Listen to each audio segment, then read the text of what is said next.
자, 위험성입니다. 자, 위험성이 있으면 불능미수이고 위험성이 없으면 불능범이 된다고 했죠. 따라서 의 보시면 두 번째 줄에 가벌적 불능미수, 불가벌적 불능범 이런 표현을 쓰는 겁니다. 자, 판단 기준을 보죠. 법조문 자체가 위험성이라고만 했지 그 의미나 어떤 내용에 대해서 어떤 얘기를 하고 있지 않습니다. 따라서 견해가 대립되는 거죠. 자, 견해가 있는데 세 가지가 있습니다. 적지 마세요. 객관설이 있고 주관설이 있고 절충설이 있고 그쵸? 객관설이 쪼개집니다. 밑에 보시면 국객관설 나오죠? 다음 페이지 보시면 요 신객관설이 나옵니다. 신객관설. 이 신객관설을 그 밑에 이 추상적 위험설이라고 하는 이 부분이 이게 절충설인데요. 이 절충설인 추상적 위험설과 비교하기 위하여 이 신객관설을 구체적 위험설 이렇게 명하는 겁니다. 그래서 적지 마시라 했어요. 객관설이 구객관설이 있고 신객관설이 있는데 이 신객관설을 다른 말로 구체적 위험설이다. 그리고 절충설이 다른 말로 추상적 위험설이다. 그러면 학설 네 가지 나왔죠. 구객관설, 신객관설, 추상적 위험설, 주관설. 뭐 또 다른 견해가 또 있긴 한데 뭐 거기까지는 알 필요가 없고 그냥 이 정도에서만 공부하시면 됩니다. 자, 그러면 자, 국객관설 볼게요. 이 국객관설은 어떤 견해인가 하면 자, 불능을 결과 발생이 개념적으로 불가능한 이 절대적 불능과 결과 발생이 특수한 경우에만 발생하는 불가능한 이 상대적 불능 이렇게 나눠요. 그래서 불능을 절대적과 상대적으로 나누었다. 이 절대적은 위험성이 없는 불능범이고 상대적은 위험성이 있기 때문에 불능미수다. 그래서 이 절대적은 불능범, 상대적은 불능미수 요런 견해예요. 자, 내용을 볼게요. 불능범을 보면 시체, 사체에 대해서 아무리 총질해봐야 안 죽죠. 설탕물을 아무리 먹여봐야 안 죽잖아요. 이 두 가지. 사체에 대한 총질행위, 설탕을 먹인 것은 무조건 불능이니까 절대적 불능이라는 거야. 반면에 방탄복을 입은 자에 대한 발포행위. 방탄복을 입은 자가 가까이 있거나 아주 뭐 10m 그쵸? 아주 가까이 있거나 또 총 성능이 워낙 좋아 요즘은. 그러니까 웬만하면 다 뚫어요. 그쵸? 뚫지 못하더라도 충격에서 갈비뼈가 부러지거나 그래서 죽을 수도 있는 거잖아요. 그쵸? 그래서 방탄복을 입은 자 같은 경우에는 어떤 경우는 죽을 수도 있다는 겁니다. 그리고 치사랑 미달이라고 했는데 이 미달이 건강한 청년, 성인을 대상으로 했을 때는 안 죽는다 하더라도 허약한 사람이면 죽을 수도 있잖아요. 쉬운 예로 우리가 소주, 술 같은 경우를 생각하시면 술 몇 병을 마셔도 짝으로 마셔도 안 취하는 사람이 있는가 하면 한 컵만 마셔도 한 잔만 마셔도 술 취하는 사람이 있어요. 그런 것처럼 사람에 따라 평가 기준 자체가 틀리다는 거예요. 이런 것들은 상대적이라는 거지. 그래서 방탄복이나 치사랑 미달은 상대적 불능이라서 이것은 위험성이 있기 때문에 자칫하다가는 죽을 수도 있으므로 이것은 불능미수로 가고 나머지는 불능범으로 가자는 견해가 국객관설입니다. 국객관설. 이해하는데 어려움이 없죠? 자, 비판점은 됐고요. 그런데 이 절대적이다 상대적이라는 말이 판결 요지에 있으면 있는 부분이 나와요. 그래서 학자들은 요 초급부리 사건에서 불능범이라고 하는 말의 의미를 쭉 뜻풀이하면서 절대적으로 있을 수 없는 경우다. 이 절대로란 말을 썼기 때문에 이 판례를 보고 어떤 학자가 평석하기를 이 초급부리 2007년도 사건은 우리 판례가 그 많고 많은 학설들 중에서 국객관설을 취한 것이 아니냐 이렇게 평석하는 학자도 있습니다. 그래서 이 초급부리 사건을 여기다 배치시켜 놓은 것인데 굳이 이것을 학설과 결부시키지 말고 시험은 학설은 학설대로 판례는 판례대로 따로 나오기 때문에 그렇게 공부하시면 될 것 같아요. 편의상 저는 이 학설과 연관이 있기 때문에 여기다 배치시켜 놓은 것 뿐이다 하는 것입니다. 요 꺽쇠 1번도 한번 나온 적이 있어요. 자, 볼게요. 감녀는 일정량 이상을 먹으면 죽을 수도 있다는 초급부리 부자다리 물을 남편에게 마시게 하여 살해하려 했다. 을은 이를 토해버렸다. 죄책은 뭘까? 토했다는 부분은 장애미수가 될 여지도 있지만 제가 말씀드렸잖아. 경합할 때는 피고인에게 유리한 쪽으로 해석을 해준다라고 말씀드렸어요. 여기서 이 초뿌리 동그라미, 부자 동그라미, 약초 이름입니다. 약초 이름. 과거에는 사약의 재료로도 쓰였어요. 이 부분은 자칫하다가는 사람이 죽을 수도 있기 때문에 불능범이 아니란 말을 쓰고 있죠. 여기 보시면 불능범이 아니다 하는 말을 쓰고 있기 때문에 그 말은 불능미수다 이런 얘기입니다. 그래서 이 살인미수라고 얘기하고 있지만 이 미수가 바로 뭐다? 불능미수다 하는 취지가 되는 거예요. 자, 됐고 그 정도만 보시면 됩니다. 자, 학살하고 판례 끝났죠. 자, 중요한 것은 다음부터가 중요해요. 자, 구체적 위험설. 이 견해는 어떤 견해인가 하면 여기 나와 있나?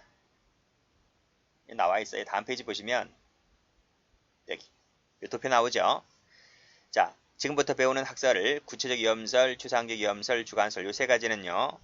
판단의 기초와 판단의 기준을 달리 봐요. 그래서 누구를 판단의 기초로 하고 누구를 판단의 기준으로 하는가에 따라서 이제 학설의 내용이 달라지는 거예요. 자, 여기서 구체적 위험설은 판단의 기초를 행위자 플러스 일반인으로 잡아요.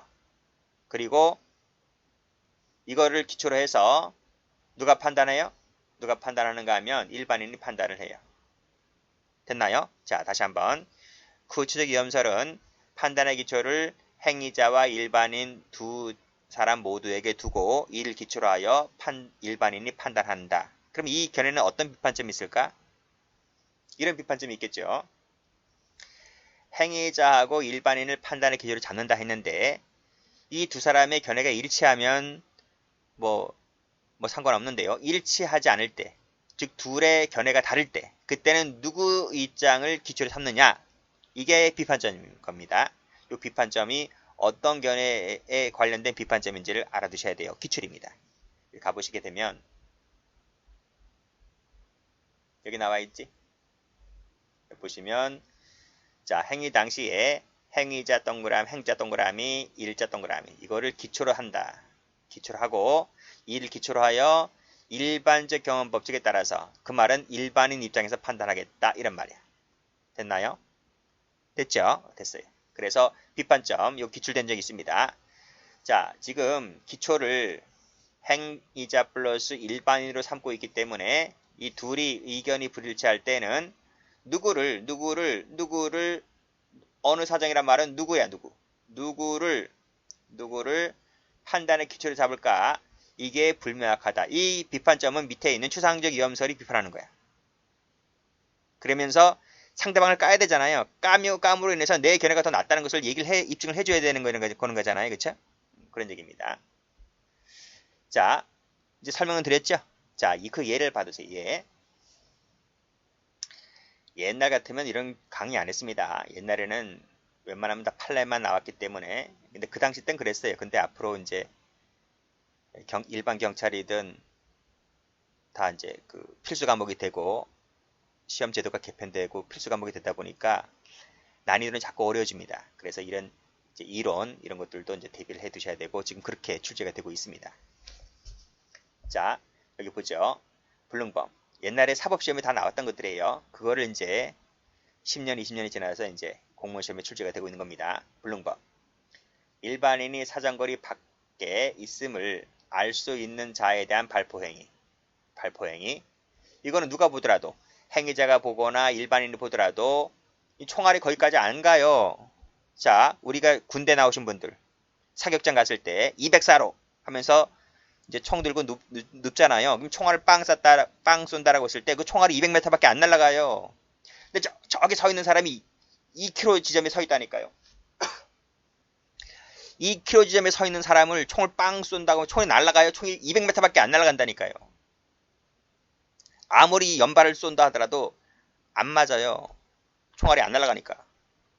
생각을 해보시라고. 서울에 있는 사람이 총을 빵 쐈는데 경기도까지 날아가요? 안 날아가지?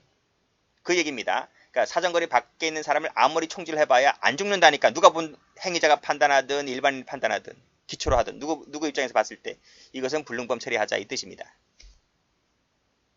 두 번째 사례. 사체 아무리 총질해봐 죽어? 일반인이 판단하거나 행위자가 판단하거나 이건 안 죽잖아요. 그렇죠? 그러니까 이 두 가지는 불능범 처리하자 이 뜻이고, 불능범은 어떤 처리냐 이거예요. 불능범은 장전된 총이라고 발사했는데 실제로 탄환이 없었어. 탄환이 없었다는 거지. 그치? 치사량에 해당한다고 생각하고 살해하려 했는데 실제로는 치사량이 미달이었다는 거지. 이거는 생각하기에 나름에 따라서 이 사람 행위자가 판단하거나 일반인이 판단하거나 특히 행위자죠. 행위자가 판단했을 때는 집단에는 지금 장전된 총이라고 생각을 했었잖아요. 지금 자기가 생각했을 때는 이건 충분히 능히 죽일 수 있었다라고 생각하면서 총을 빵 쏜 거잖아요. 그렇죠?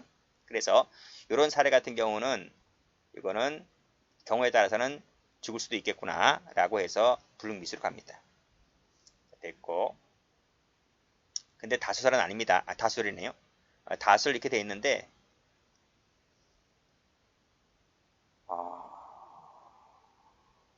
다수설 돼 있는데 다수설 지우세요. 다수설 지우세요. 다수설 지우세요. 제가 학교 다닐 때는 이게 다수설이었는데 다수설을 지금 다수설 의미가 없습니다. 다수설은 여기가 다수설 같은데 여기 다수설 같은데 의미가 없어요. 이게 다수설은 이게 다수설은 이걸 묻지는 않습니다. 지우시고 그냥 학설 각각 따로따로 공부하시면 되네요. 자, 추상적 위험설 볼게요. 자, 여기 보시게 되면 방금 비판점이 뭐였습니까? 그 비판점이 이제 추상적 위험성을 비판하는 겁니다. 그치? 자, 너네는 왜 이렇게 기초를 행위자 플러스 일반으로 삼고 있는데 방금 말씀드린 대로 이 두 사람의 견해가 불일치할 때는 누구 입장으로 놓고 판단하겠느냐? 그쵸? 서로 멱살잡이 할 것이냐? 이런 얘기잖아요.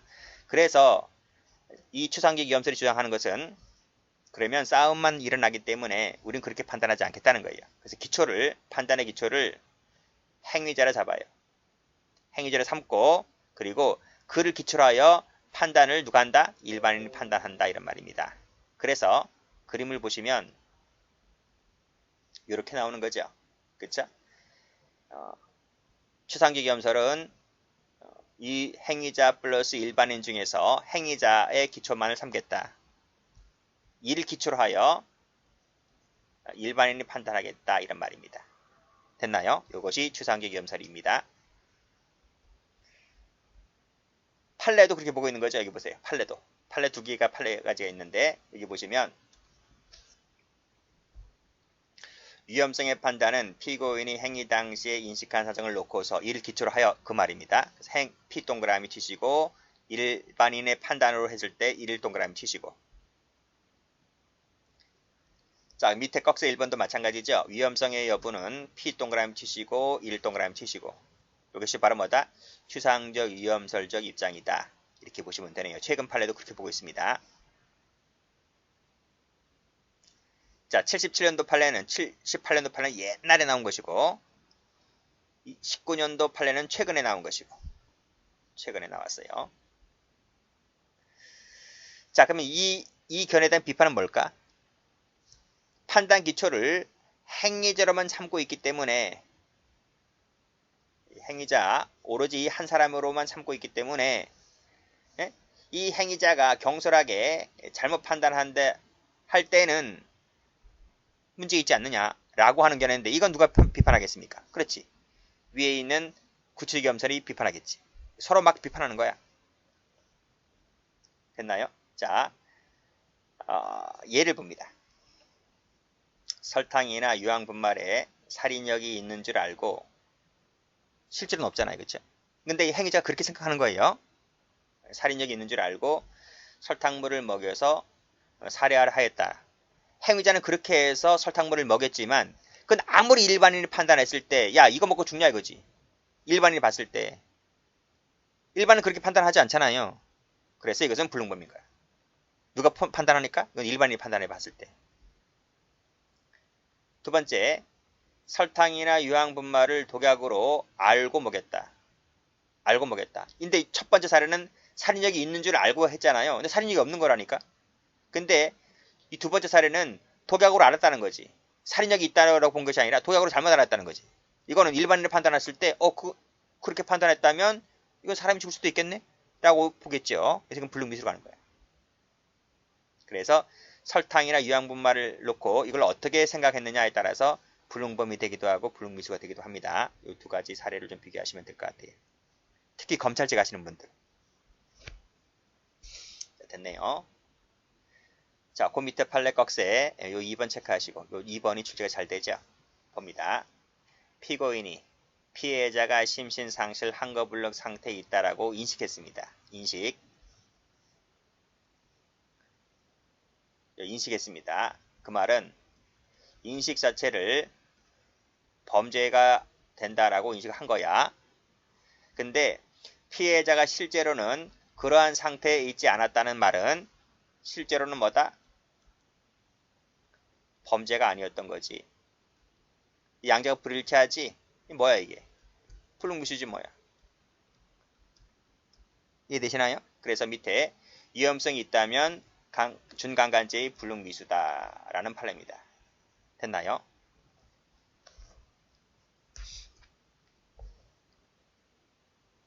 최근에 출제 많이 됐습니다.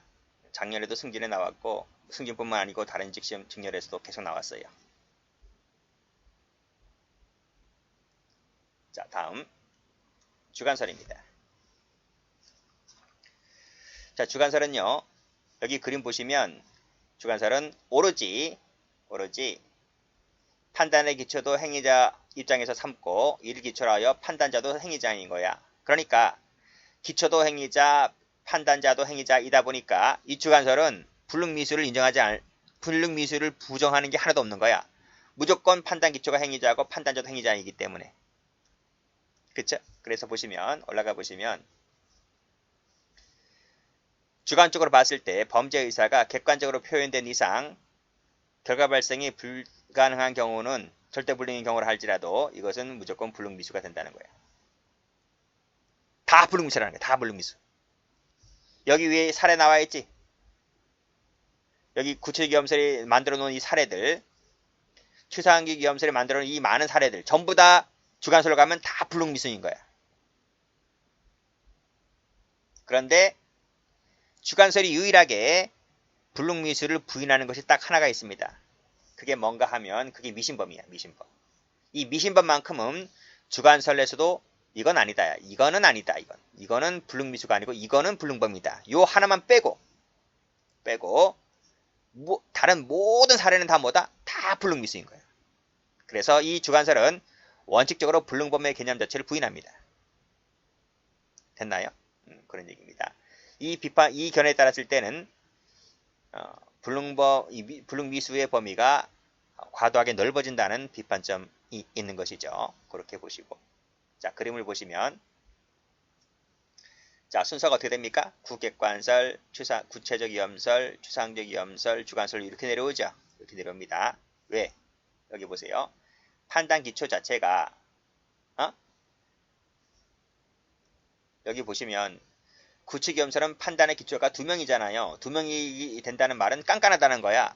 깐깐하다. 밑에는 1명씩이잖아요. 그렇지? 그러니까 2사람이 있다는 말은 밑에 학설들보다는 깐깐하다고요. 그래서 이 3개 학설들 중에서 이 불능미수를 인정하는 견해가 이 구체기염설이 제일 작아요. 제일 작다고. 밑에 내려오지. 밑으로 이 학설로 내려갈수록 2번에서 3, 4, 5로 이렇게 내려갈수록 불능미수를 인정하는 여지는 넓어지는 거야. 왜? 판단하는 사람이 적어지니까. 그리고 그러면 추상적과 주관설은 똑같이 행위자인데 한 명 한 명씩인데 왜 이게 밑으로 갈수록 넓어지냐? 그건 판단 기준 때문에. 그래서 일반인이 판단하는 것보다는 행위자 판단하는 것이 더 넓어지겠지? 그래서 밑으로 갈수록 넓어지는 거야. 이렇게. 반대로 화살표가 올라가면 올라갈수록 불능미수보다는 불능범이 커지겠지. 그런 얘기입니다. 대신 주관설에서는 뭐다? 미신범만큼은 불능범으로 처리하겠다. 이거지. 불능미수가 아니고.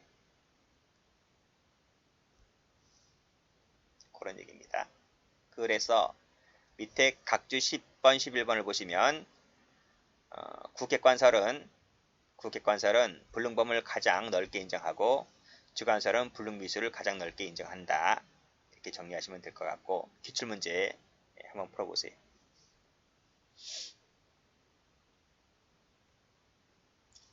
요거 볼까? 요거 8번은 이해하실 것 같고요. 9번 볼게요. 살아있는 사람이라고 오인하고 살해할 의사로 총을 발사했는데 실제로는 죽은 사람이었다. 일반인도 그렇게 오인할 수밖에 없는 사정이 있었다고 판단할 때 행위자의 죄책은 뭘까? 라는 견해입니다. 뭘 것 같아요? 일단은 주관설은 뭐예요? 불능미수지. 주관설은 미신분 빼곤 다 불능미수 인정하니까. 그쵸? 근데 여기서 보시면 일반인도 봤을 때 살아있는 사람이라고 오인할 수밖에 없었다고 했었잖아요. 그럼 보세요. 여기 일반인 나와있지? 일반인 나와있지? 여기 일반인 나와있지? 일반인이 봤을 때에도 살아있는 사람으로 오인할 수밖에 없었다는 거 하는 거예요. 그러니까 구체적이든 추상적이든 일반인이 그렇게 판단했기 때문에 이 두 개 학설은 뭐다? 불능미수를 인정하게 되는 거죠. 그래서 구체적도 불능미수, 추상적도 불능미수가 되는 거야. 주관사는 당연한 거고. 그렇죠? 자, 요 세 가지 학설은 불능미수를 인정하지만 구객관설에 땄을 때는 이 사체에다 총질했기 때문에 구객관설은 불능범이 되는 거지. 됐나요? 이런 기출이 한번 나온 적이 있습니다. 옛날에. 자, 그렇게 이론을 정리하시고 판례 봅니다. 판례를 보시면 노트를 펴볼게요. 노트를 펴보시면 자, 불능미수는요. 불능미수는 위험한 물건 플러스 그리고 위험성이 있을 때 불능미수가 된다 했습니다. 그 위험한 물건의 판례를 정리하면 탄자, 농약, 쥐약, 히로뽕, 금품, 브레이크 호스 등등등등의 객체가 나와요. 대상물이 나오는데 위험성이 존재한다는 말은 총을 빵 쐈습니다. 그치? 총에다가 7탄을 놓고 빵 쐈는데 이 불량품이어서 총알이 나가지 않았어. 자칫하다가는 총알이 날아갈 수도 있었지? 그래서 이것은 위험성이 존재했기 때문에 불능미수가 되는 겁니다. 탄자가 불량품이다. 농약을 농약을 넣어 먹게끔 하였는데 치사랑 미달이라서 먹어도 안 죽어. 악취가 심해서 먹다가 토했어. 쥐약을 넣었는데 구토 배출했어. 먹긴 먹었는데 너무나 역겨워서 못 먹었다는 얘기죠. 죽을 뻔했다는 거지. 그렇죠? 히로뽕 배한 미숙이라서 완제품이 안 됐어. 금품을 털려고 주머니에 손을 넣었는데 빈 호주머니였습니다. 브레이크 호스를 잘랐는데 그래서 브레이크 호스를 잘라서 제동 기능이 상실돼서 브레이크가 말을 안 들었어. 죽을 뻔했다는 겁니다. 이런 판례들이 전부 다 위험성이 존재하는 것이므로 불능미수를 인정했던 판례가 되는 것인데 지금부터 그 판례를 보도록 합니다. 여기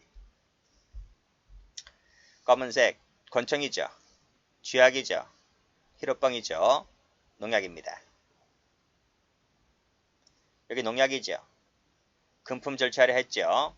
메스암페타민입니다. 그리고 브레이크 호스 잘랐다는 얘기 나올 겁니다. 자, 빨간 펜 드시고 탄자에다가 권총에 탄자를 충전해서 빵 쐈습니다. 불량품이라서 총알이 나가지 않았습니다. 죽을 뻔했다는 거지. 위험성이 내포되어 있다 하므로 위험성이라는 표현을 썼기 때문에 불능미수가 되는 판례입니다. 쥐약을 넣었다. 연하. 목을 타고 내려갔다는 거예요. 삼켰다는 겁니다. 근데 구토 배출했어. 못 먹겠어. 토해냈습니다. 죽을 뻔했다는 거지. 불능미수를 인정했습니다. 히로뽕 시도를 했는데 배한 미숙으로서 완제품을 제조하지 못했다는 겁니다. 이거 보세요. 여기 보시면 위험성이란 말 나와가지고 있지. 그래서 불능미수인 거야. 위험성이 없으면 장님수로 가는 겁니다. 악취가 심해서 못 먹었습니다. 농약도 미달입니다. 금품을 절철에 손 넣었는데 돈이 들어있지 않았네요. 자, 메스암페타민을 매수를 하였는데 소금을 대신 교부한 겁니다. 그렇죠? 실제로 매매가 성사될 가능성이 있었다는 거야. 위험성이 존재하기 때문에 판례는 뭐로 봤다? 불능미수로 보았다는 판례입니다. 자, 8번. 살해하려고 원비디병에 성인 남자를 죽을 만큼 족한 농약을 넣었다는 겁니다. 피고인이 승용차 브레이크 호스를 잘라 브레이크액을 유출시켜 주된 제동 기능을 상실시켰단 말은 브레이크가 말을 안 들었다는 거죠. 그쵸? 자, 이 어느 것이란 말은 첫 번째 동그라미 1번, 세 번째 여기 동그라미 2번, 1번이든 2번이든 어느 것이나 결과 발생, 죽을 뻔했다는 위험성을 내포하고 있다라고 보는 것이기 때문에 각각의 살인 미수가 된다는 말은 1번도 불능미수가 될 수 있고 2번도 불능미수가 된다, 이 판례입니다. 근데 여기서 학자들과 비판을 많이 해요. 학자들이 불능미수라고 하는 것은 치사랑 미달처럼, 그쵸? 치사랑 미달은 먹어도 안 죽잖아요. 근데 여기 보시게 되면 성인 남자를 죽을 게 족한 농약이 들어있었단 말은 이건 치사량이라는 거야. 치사량 미달이 아니고. 그리고 주된 기능을 왕실이 상실시켰단 말은 반 50% 상실이 아닙니다. 100% 상실입니다. 100% 상실. 100% 상실이라는 말. 요 농약도 100% 치사량이야. 그러니까 1번 경우도 죽을 수 있는 거고 2번도 죽을 수 있는 거야. 이거는 장애미수로 가야지 불능미수로 가면 안 된다라고 비판하고 있는 것이 학자들입니다. 그런데 판례는 뭐다? 학자들 말 안 믿죠. 학자들은 우리보다 수준이 낮은데 대법관들은 그렇게 생각하잖아요. 대법관이 아니고 일반 법관이라 하더라도 대학교 교수들은 밑으로 봐요. 옛날 분들 그쵸? 아무리 서울 법대를 나와도 고시 합격 못하면 학자의 길을 걷는 사람들 많이 있잖아요. 그럼 동창이라 하더라도 선후배를 하더라도 그 고시 패스가 아닌 그냥 대학 교수들은 밑으로 본다고. 사법시험을 붙어서 대학 교수로 간 사람들은 나름대로 인정을 해주지만 그들만의 리그가 있잖아, 그쵸? 그런 겁니다. 특히 이 대법관인데 그쵸? 일반 법관들도 아니고 대법관인데 아무리 지들이 삐약삐약거려도 판례 이런 거 평소 이런 거 믿지 않습니다. 그렇죠? 나름대로의 고집이 있기 때문에. 근데 판례들은 그런 학자들의 비판을 다 무시하고, 무시한 게 아니죠. 어차피 판례가 나와야 평석이 이루어지는 것이다 보니까.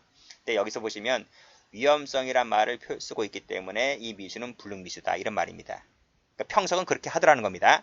근데 어쨌든 이 판례는 장애미수 판례로 나오는 것이 아니라 불능미수 판례로 나오는 판례입니다. 그래서 이 사례가 주어졌을 때 여기 두 번째, 세 번째 줄을 관련해서 여기까지만 해서 이 판례가 출제가 된다고 한다면 이 판례는 장애미수로 가면 안 됩니다. 학자들은 그렇게 평석하더라는 거예요. 근데 판례는 뭐다? 이것을 위험성이라는 말 표현을 쓰고 있기 때문에 불능미수로 풀어야 된다는 겁니다. 기출도 그렇게 된 적도 있습니다. 다음 페이지 봅니다. 처벌했고 관련 문제. 이제 불능미수는 다 끝났어요. 자, 미신범 갑니다. 미신범. 부적, 굿, 저주 기도를 이용하여 살인죄 등을 실현하는 행위를 말한다. 우리 사극본 많이 나와 있죠. 그래서 원수를 죽게 해달라고 백일 기도를 하였다. 주술 이런 겁니다. 효과 뭐죠? 이런 것들은 정형성이 없는 형법적으로 무의미한 행위이기 때문에 불가벌이다. 이렇게 결론을 내리죠. 환각범 갑니다. 자, 이것은 반전된 금지착오라고 한다는 점 알아두세요. 이거 적극지 착오입니다. 그렇죠? 이것도 종류가 많아요. 무슨 착오, 무슨 사례 해가지고 환각범의 종류가 많은데 다 필요 없습니다. 시험 안 나오니까 하나만 알고 계시면 돼요. 동성애 하나만 알고 계시면 됩니다. 동성애 우리나라에서 허용되고 있잖아요. 그렇죠? 근데 법적으로 금지된 것으로 알고 이 동성애를 했다는 거지. 이것은 불가벌입니다. 처벌정이었기 때문에. 항상 불가벌이다. 그 판례 하나 있어요. 여기 보시면 수입이 승인된 품목입니다. 승인됐는데 이 친구는 수입이 제한된 품목을 알았어. 또는 금지된 품목을 알았어. 그래서 반제품인 양 가장하여 수입허가 신청을 하였는데 알고 보니까 이건 승인되는 거거든요. 그러니까 몰래 갖고 들어왔다 하더라도 밀반입했다 하더라도 처벌할 수 없는 것이죠. 항상 불가벌이다.